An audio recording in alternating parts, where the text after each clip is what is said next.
The Los Angeles Lakers have a big three of LeBron, AD, and Russ, but there's no guarantee that adding Russ will make them a lock to win the championship. The Suns just reached the finals, but Paul's prime is almost done. The Jazz had the best record in the league but got knocked down in the second round of the playoffs. Maybe the Mavs can be a top tier team. And maybe once Klay returns after missing 2 whole seasons, the Warriors can recapture their magic. Welcome back to the channel, it's your boy Gavin. A few weeks ago, I made a video ranking the top 8 teams in the Eastern Conference. So in this video, I'm going to rank the top 8 teams in the Western Conference. So if you're new to the channel, hit that subscribe button and let's get right into it. At number 8, I got the Dallas Mavericks. And the main reason I have them there is that Rick stepped down as the head coach, marking the end of a 13-year run. That includes the 2011 NBA Championship. The Mavs went on and got Jason Kidd as the new head coach. As an NBA player, he's one of the all-time greats, but as a head coach, he hasn't done a good job.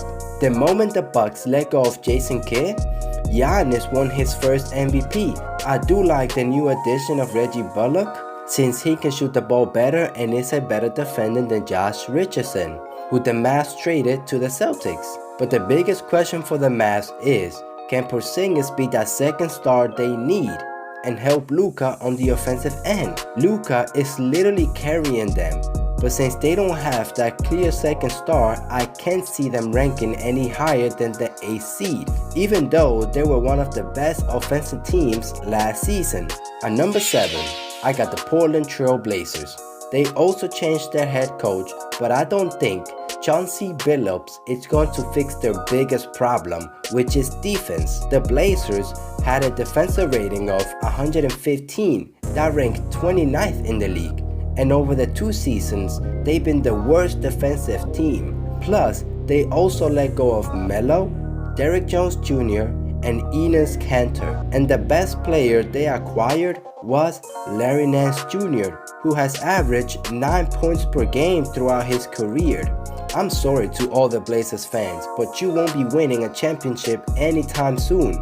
So just go full rebuilding mode and trade Dame and CJ, cause if you trade them now, you'll get a lot for them. Next on the list are the Denver Nuggets. I would love to rank them higher, but since Jamal will miss the whole season, I have to say the 6th spot is the highest I can rank them, because Jokic did show last season that he can carry a team, and that's why he won the MVP. They did sign Jeff Green. That's a great pickup by them, since he's a great bench player. But the biggest question for the Nuggets is, can Michael Porter Jr. make that jump to be that superstar player that we all believe he can be? Last season, he averaged 19 points while shooting 44% from 3. That's the 12th best among all forwards. He also shot 46% on catch and shoot threes. That ranked 4th among players that attempted at least 200 shots. So the potential is there, he just needs to take that next step. At number 5, I got the Los Angeles Clippers.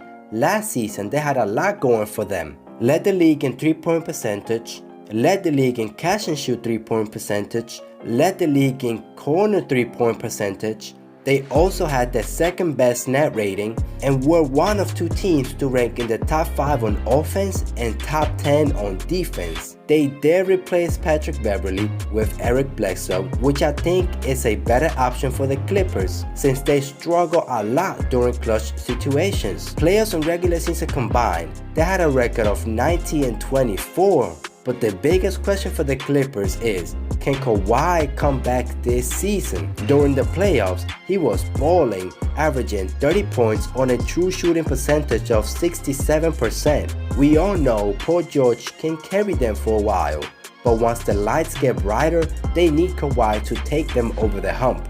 At number 4, I got the Warriors.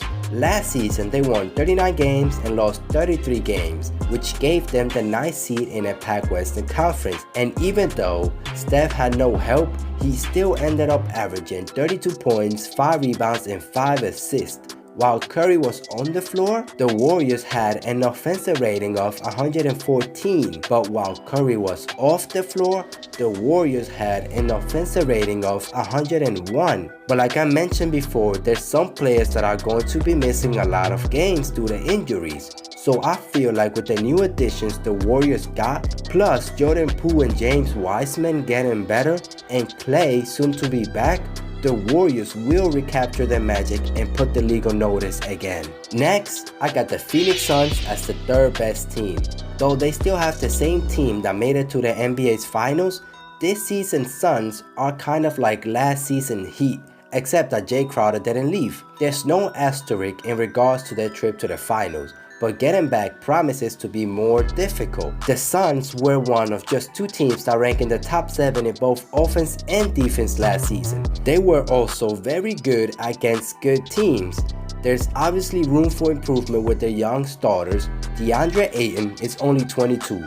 Booker is about to be 25, and Mikal Bridges is only 25 too.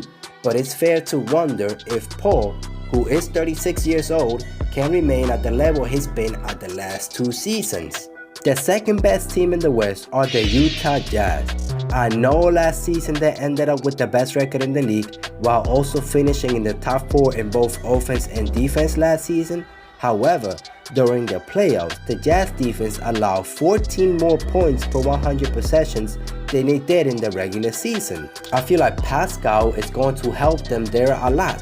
The Warriors were outscored by 1 point per 100 possession with Pascal playing center. That means the Jazz now have the options to play small ball since Gobert cannot play in those situations. Now, the best team in the West are the Los Angeles Lakers, and probably most of you won't agree with me since they got some really old players, but the amount of experience all of these guys got is incredible. Plus, their bench seems legit. But still, the biggest question for the Lakers is, can Westbrook and LeBron play together? Looking back at Westbrook's single season playing alongside James Harden in Houston, his touches and time of possessions were down, but his usage rate was still really high. But there's one thing that was really positive, and that was that his true shooting percentage was his highest mark of the last 4 years.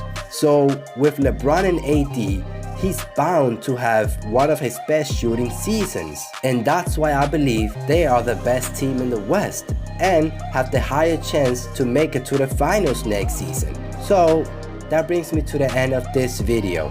Comment down below if a team is ranked too high or too low. Don't forget to subscribe to the channel, like the video if you enjoyed what I said. Till next time.